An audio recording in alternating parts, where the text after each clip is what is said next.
Good morning दोस्तों, मैं कुश कुमार सरल एग्जाम के यूट्यूब चैनल पे आपका स्वागत करता हूं। दोस्तों लेकर आए हैं 21 अगस्त से बनने वाले 10 करंट अफेयर के महत्वपूर्ण प्रश्न जो आपके सभी प्रकार के एग्जाम के लिए इम्पॉर्टेंट है।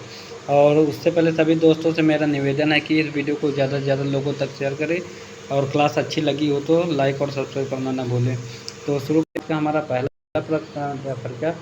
प्रश्न है हमारा, रूस के पूर्वी तट पर 7.0 की तीव्रता के शक्तिशाली भूकंप के बाद किस ज्वालामुखी में विस्फोट हुआ है? मौना लोवा, शिवलुच, किलीमंजारो या फ्यूजियामा। तो फिलहाल रूस के जो पूर्वी तट पर ज्वालामुखी पर्वत है उसका नाम है शिवलुच, ठीक, और इसी में विस्फोट हुआ है।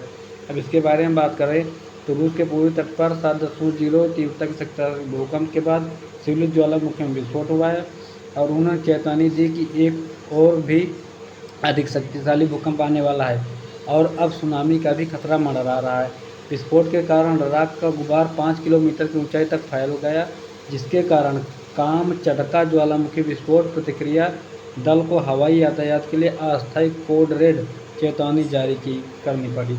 इसकी राजधानी बताएं तो रूस की राजधानी मॉस्को है।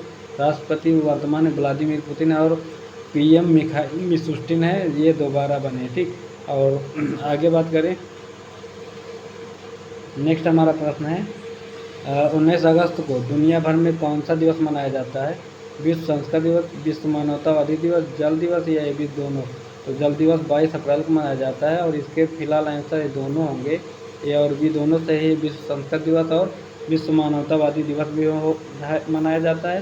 तो इसमें बताएं तो विश्व मानवतावादी दिवस हर साल 19 अगस्त को दुनिया भर में मानवतावादी कार्यकर्ताओं को श्रद्धांजलि देने के लिए मनाया जाता है।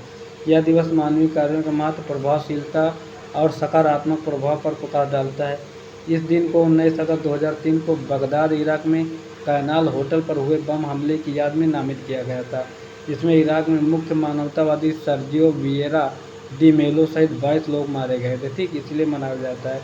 और बात करें इसकी स्थापना की तो संयुक्त राष्ट्र महासभा के द्वारा 2009 में इसको पहली बार मनाया गया था, ठीक, औपचारिक रूप से इसको मनाने का आदेश दिया गया।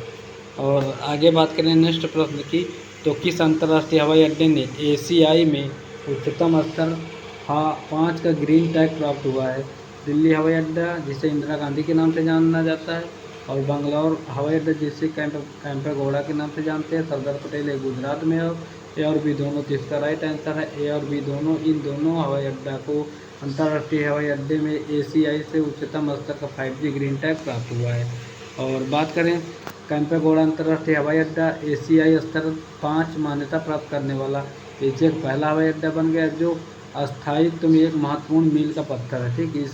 ये हवाई अड्डा देखोगे तो एक बांस के फर्नीचर से बना हुआ है, इसका बाहरी आवरण, ठीक, कार्बन मुक्त वाला है। और यह मान्यता एयरपोर्ट कार्बन एक्रेडिटेशन एसी के तहत दी जाती है। बंगलौर हाईवे अड्डा ने स्कोप 1 और 2 ग्रीन हाउस गैस उत्सर्जन में 95.6% की कमी हासिल की है, जो एक भारतीय हवाई अड्डे द्वारा सबसे अधिक उत्सर्जन में कमी है, ठीक, इसीलिए इसको अवार्ड मिला है। आगे बात करते हैं किस राज्य में विंग्स ईवी भारत की पहली electric micro car Rabin launch करेगी? दिल्ली, मुंबई, इंदौर या सूरत? तो जो सूरत जिला है मध्य प्रदेश का, इसमें ये wings electric micro car Rabin launch होगी। और इसमें बताएं तो इंदौर स्थित विंग्स ईवी भारत की पहली electric micro car Rabin launch करेगी। इसका प्रोडक्शन इंदौर स्थित प्लांट में किया जाएगा। और विंग्स ईवी अपनी पहली माइक्रो इलेक्ट्रिक कार की डिलीवरी साल 2025 से शुरू करने की योजना बना रही है।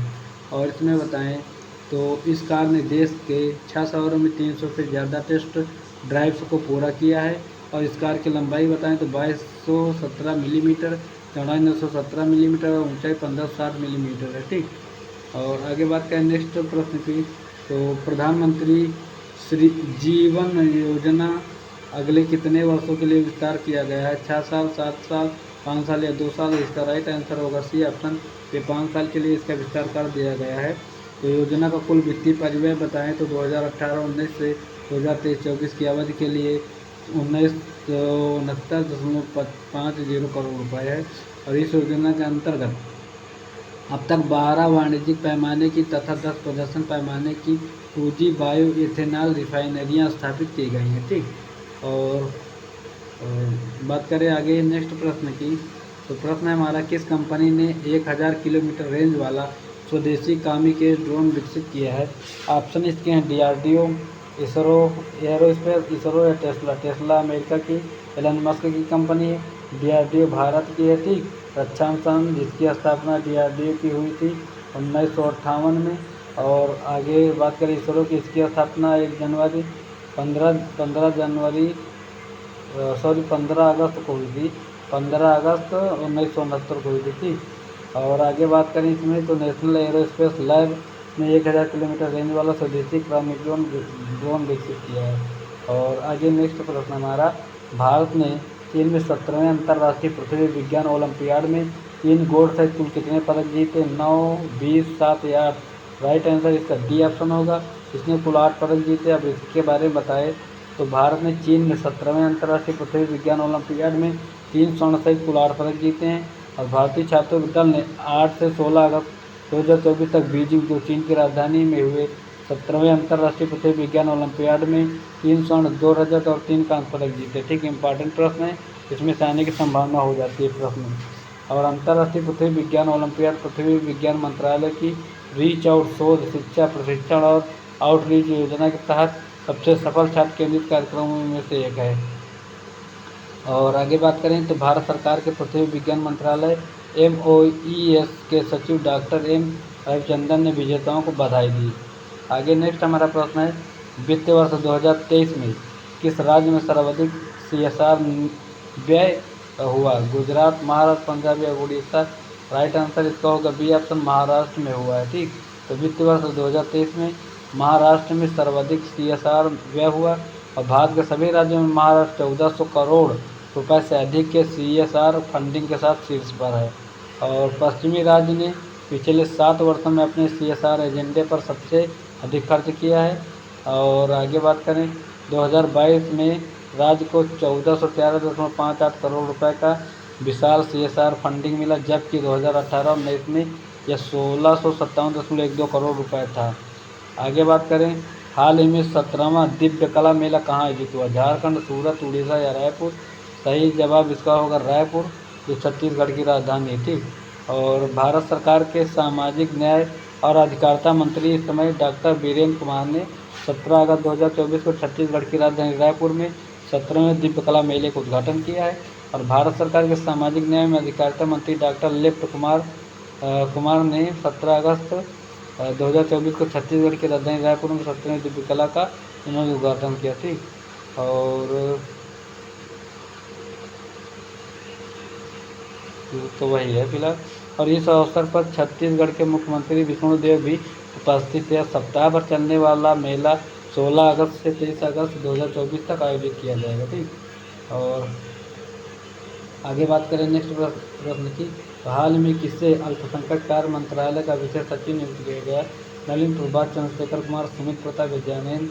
तो इसका राइट आंसर होगा बी ऑप्शन, चंद्रशेखर कुमार को अल्पसंख्यक कार्य मंत्रालय का विशेष सचिव नियुक्त किया गया। और इसमें बताएं तो श्री किरण रिजिजू अल्पसंख्यक मामले के मानवीय केंद्रीय कैबिनेट मंत्री हैं और श्री जॉर्ज कुरियन अल्पसंख्यक मामलों में मानवीय केंद्रीय राज्य सचिव हैं। तो ये थे आज के हमारे 10 महत्वपूर्ण प्रश्न जो आपके एग्जाम के लिए महत्वपूर्ण थे। और उम्मीद है कि यह वीडियो आपको पसंद आया होगा। नेक्स्ट क्लास हमारी होगी उत्तर प्रदेश पुलिस से संबंधित कुछ इम्पॉर्टेंट टॉपिक जो हमारे पास हैं, मैं उसका वीडियो बना के भेज दूँगा। आप लोग उसमें से देख लेना, कम से कम 1 या 2 उसमें से प्रश्न आने की उम्मीद रहती है। 5, 6 या 10 मिनट का क्लास रहता है, लेकिन आप में को 5-10 मिनट में एक प्रश्न का जवाब पक्का मिल जाएगा। तो आप देखना ना भूलें उस क्लास को। और देखने के लिए बाय, थैंक यू सभी लोगों को। और क्लास अच्छी लगी हो तो पॉजिटिव कमेंट करना ना भूलें। Thank you.